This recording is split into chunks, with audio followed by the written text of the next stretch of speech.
Hello बच्चों, आप सभी का स्वागत है हमारे इस चैनल पर। इस वीडियो लेक्चर में हम देखेंगे 2024-25 का पेपर हुआ था सोशल साइंस का। उसमें जो 2 मार्क्स के जितने भी क्वेश्चंस आए थे उनको हम डिस्कशन करेंगे। इसमें मैं आपको बता देता हूं कि अगर आप अभी तक आपने बिल्कुल भी एसएसटी को नहीं पढ़ा है तो आप क्या कर सकते हो, ये जो मैं पीवाईक्यू करा रहा हूँ ये आपके लिए मोस्ट इंपॉर्टेंट रहेंगे। इसमें मैं आपको एमसीक्यू भी कराऊंगा और आपके जो 2 मार्क्स के क्वेश्चन हो गए 3 के 5 के इन सभी को भी कराऊंगा। प्लस अगर आपकी कॉन्सेप्चुअल क्लियरिटी नहीं है चारों बुक में तो आप क्या कर सकते हो, मैं वीकली आपको मैराथन क्लासेस दूंगा। हिस्ट्री की हो गई, पॉलिटी और आपकी ज्योग्राफी, इन सभी की। तो आप उस मैराथन क्लास से क्या कर सकते हो, अपने कॉन्सेप्चुअल क्लियरिटी कर सकते हो। आप हफ्ते में आपको 1 दिन क्लास मिलेगी, उस पूरे हफ्ते में उस क्लास को देख सकते हो, जिससे आपके कॉन्सेप्ट्स भी क्लियर हो जाएंगे और जो आप पीवाईक्यू तैयार करोगे मेरे साथ मिलकर के वो सारी चीज़ें भी। प्लस आप देखोगे कि जो मैं चीज़ें आपको प्रोवाइड करा रहा हूँ उसमें आपको डेप्थ में चीज़ें बताई गई हैं, जिससे आप 1-2 चीज़ें भूल भी जाते हो तो भी आप उन चीज़ों को कवर कर सको अगर रिपीटेड क्वेश्चन पूछे जाते हैं तो। पीवाईक्यू और आपकी जो भी थोड़ी बहुत कॉन्सेप्चुअल क्लियरिटी है वो इनफ है, इसके अलावा आपको कुछ भी पढ़ने की जरूरत नहीं है। बात करते हैं, मैंने आज जो क्वेश्चंस लिए हैं वो 2 मार्क्स के लिए हैं जो कि 2024-25 में आपसे पूछे गए थे। पहला क्वेश्चन कह रहा है कृषि और उद्योग एक दूसरे से अलग नहीं है, ठीक है, वे साथ चलते हैं। अब आपसे ये पूछ लिया गया है कि क्या वो साथ चलते हैं। अगर आपको पता है हाँ साथ चलते हैं तो आपको पुष्टि करनी है जो कथन पूछा गया है, ठीक है। इस उदाहरण देकर के इसकी पुष्टि कीजिए। तो हम कह सकते हैं कि भाई जो हमारी इंडस्ट्री होती है और जो एग्रीकल्चर होता है वो साथ साथ चलते हैं। अगर एग्रीकल्चर का डेवलपमेंट होता है कहीं ना कहीं उससे उद्योगों का भी डेवलपमेंट होता है, और जो उद्योग होते हैं उससे कहीं ना कहीं एग्रीकल्चर का भी डेवलपमेंट होता है। जैसे हम कह सकते हैं कि कई उद्योग जो होते हैं वो कृषि पर निर्भर होते हैं। जैसे चीनी मिल, चीनी मिल में क्या होता है कि वो कहीं ना कहीं उद्योग से ही चलती है, खेती से ही चलती है तो वो उद्योग, लेकिन उसे जरूरत किसकी पड़ती है, गन्ने की जरूरत पड़ती है। उसी तरीके से बात कर ले, जो सूती वस्त्र हैं उसको किसकी रिक्वायरमेंट होती है, कपास की। तो अगर एग्रीकल्चर नहीं होगा तो ये इंडस्ट्रीज नहीं चल सकती हैं। दूसरी चीज, पहला तो हमने बता दिया कि भाई उससे वो अलग नहीं है। दूसरी चीज है उद्योग जो है वो कृषि को आधुनिक उपकरण प्रदान करता है। जैसे मैं बात करूं आपसे ट्रैक्टर, थ्रेसर, सिंचाई के लिए पंप, प्लास्टिक के पाइप, ये सारी चीजें, और इससे किसानों का काम क्या हो जाता है, आसान हो जाता है। तो हम कह सकते हैं कि जो एग्रीकल्चर है और जो इंडस्ट्री है वो दोनों चीजें अलग नहीं हैं, वो एक साथ मिलकर के चलती हैं और दोनों का डेवलपमेंट होता है, ठीक है। तो आई होप जो 2 नंबर का क्वेश्चन था बहुत आसान था, आपको थोड़ी सी भी नॉलेज होगी इसके बारे में तो आप आराम से बता दोगे, ठीक है। सेकंड क्वेश्चन देखते हैं। सेकंड क्वेश्चन क्या कह रहा था भाई, सेकंड क्वेश्चन कह रहा था कि जो रेशम मार्ग है, आपने हिस्ट्री का जो 3rd चैप्टर है सिल्क रूट, उसमें थोड़े से टॉपिक्स हैं। तो ये कह रहा है कि सिल्क रूट दुनिया की दूर दराज के हिस्सों के बीच जीवंत पूर्व आधुनिक व्यापार और सांस्कृतिक संपर्क का अच्छा उदाहरण है। यानी कि वो कह रहा है कि जब आधुनिकीकरण नहीं था उस समय जो व्यापार था, ठीक है, और संस्कृति, इसके बीच संपर्क का एक अच्छा उदाहरण है। क्या आप इस चीज को मानते हो तो कथन को सिद्ध कीजिए। हाँ, हम कह सकते हैं। देखो पहले सिल्क रूट समझो क्या था। अगर आप अगर आप सिल्क रूट को समझना चाहते हो तो ये इस तरीके से समझ सकते हो। देखो यह है पूरा सिल्क रूट। सिल्क रूट में उस समय क्या था कि आप ये चीन वाला रास्ता देख रहे हो और ये इंडिया, चीन और इंडिया को यूरोप और अफ्रीका से जोड़ने का काम क्या करता था, सिल्क रूट किया करता था, ठीक है। ये बाय रोड था। तो इससे क्या होता था, अब आप खुद बताइए, यहां से कोई सामान रास्तों के माध्यम से अफ्रीका भी जा रहा है, यूरोप भी जा रहा है। जैसे बात करें मसाले हो गए, कपड़े हो गए, वो यूरोप जाते थे, ठीक है। हम बात करें एक तरीके से जो प्रिंटिंग की तकनीक थी वो कहां पर गई, चीन से लेकर के यूरोप में गई। आप जो प्रिंटिंग वाला चैप्टर उसमें पढ़ा होगा, ठीक है ना, वही सारी चीजें। तो हमने देखा ये सारी चीजें किसके माध्यम से जा रही है, ये जा रही है सिल्क रूट के माध्यम से, है ना। तो वही कह रहा है कि आज हम देखते हैं कि जो हमारी तकनीक है वो सारी चीजें कहीं ना कहीं इस चीजों से जुड़ी हुई है। तो हम कह सकते हैं रेशम मार्ग इतिहास का सबसे महत्वपूर्ण मार्ग माना जाता है, न केवल व्यापार के उद्देश्य से बल्कि जो सांस्कृतिक उद्देश्य है उसके लिए भी ये महत्वपूर्ण माना जाता था। इसे हम उदाहरण से समझ सकते हैं।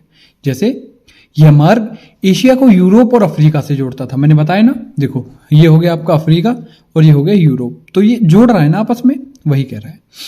तो इससे क्या होता था, इससे सिल्क, ठीक है, और मसाले चीन के रास्ते, जो चीन की बनी हुई बर्तनें हैं वो दुनिया भर में पहुंचते थे। भारत के मसाले और सूती कपड़े जो थे वो पश्चिमी के देशों से पहुंचते थे इसी रास्ते से, ठीक है ना।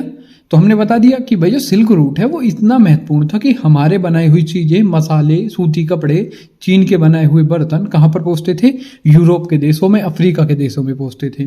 दूसरा सांस्कृतिक रूप से कैसे, जैसे हम बात कर ले व्यापार के साथ साथ यह विचार जो धर्म है वो और विचारों के माध्यम से भी क्या था, मतलब विचार भी इसके माध्यम से जाते थे। जैसे मान लो कोई चीन का कोई विचार है, ठीक है, जब सामान देने गए तो उस विचार को यूरोप के लोगों को बताया, तो विचार का आदान प्रदान हो गया, नहीं हुआ।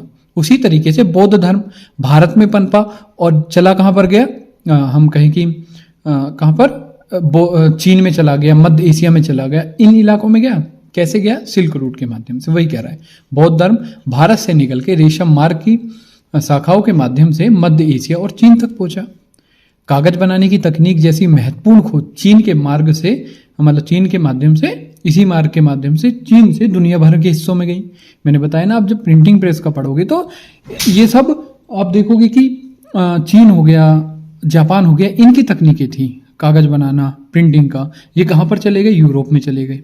कैसे गए, इसी मार्ग के माध्यम से, ठीक है ना। ये तो हो गया आपका एक हिस्ट्री का हो गया क्वेश्चन, और एक हो गया आपका इकोनॉमिक्स का। जो दो क्वेश्चन है वो पॉलिटी से पूछे गए हैं। पहला है पावर शेयरिंग, मतलब जो सत्ता की साझेदारी थी वो वाला चैप्टर, और दूसरा है आपका, हम बात करें कि जो सेकंड चैप्टर है आपका उसमें।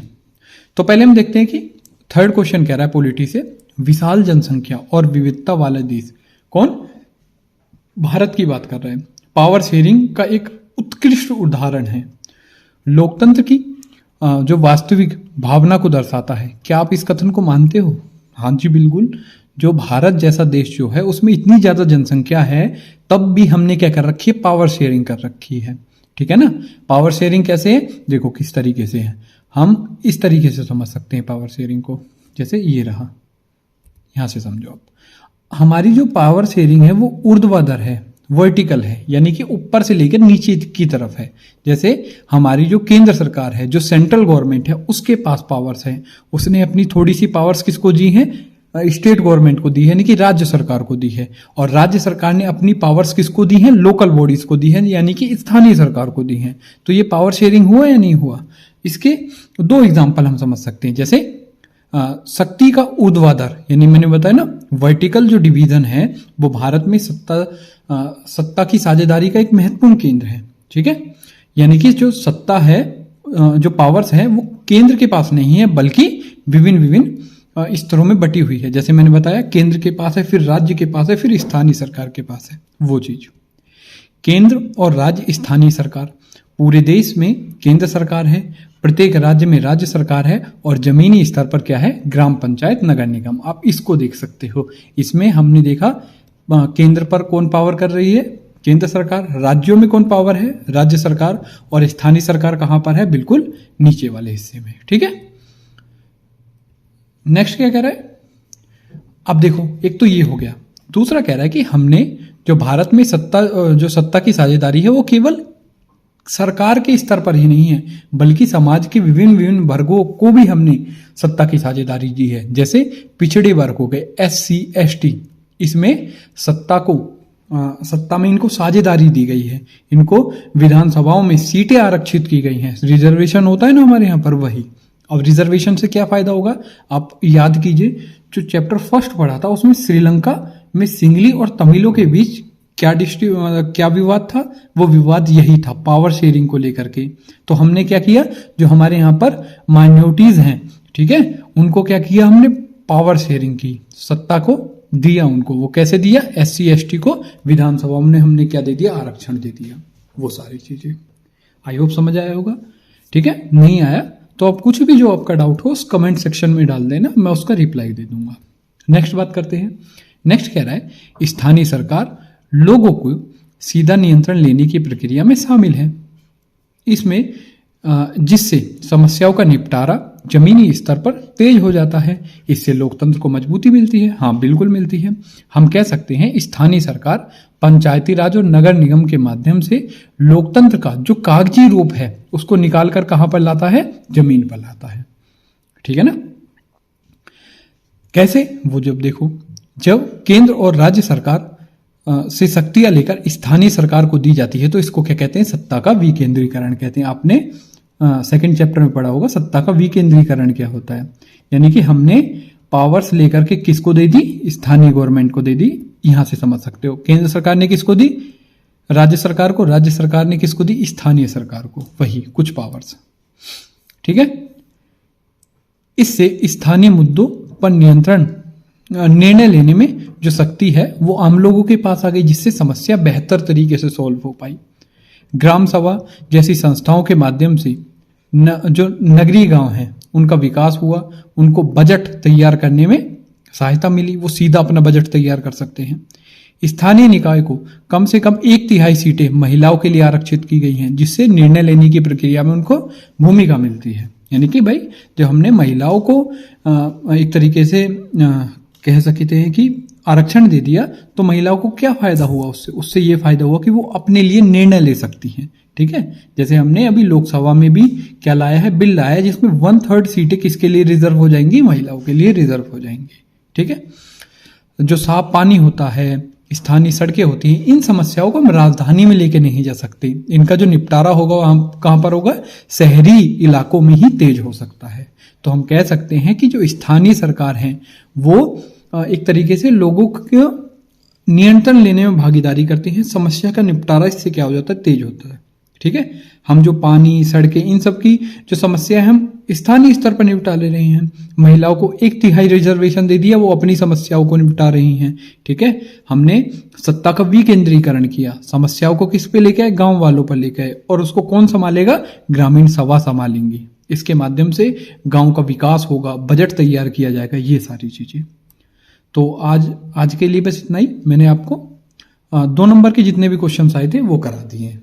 कल की वीडियो में हम देखेंगे 3 नंबर के क्वेश्चन। ठीक है? और फिर 5 नंबर के क्वेश्चन इसी तरीके से आपका जो कहें कि पूरा जो 2024-25 का पेपर है वो सोल्व हो जाएगा। एमसीक्यू की वीडियो आपके लिए अलग आएगी। ठीक है?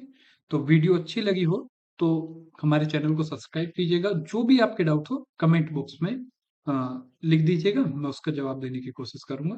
जय हिंद।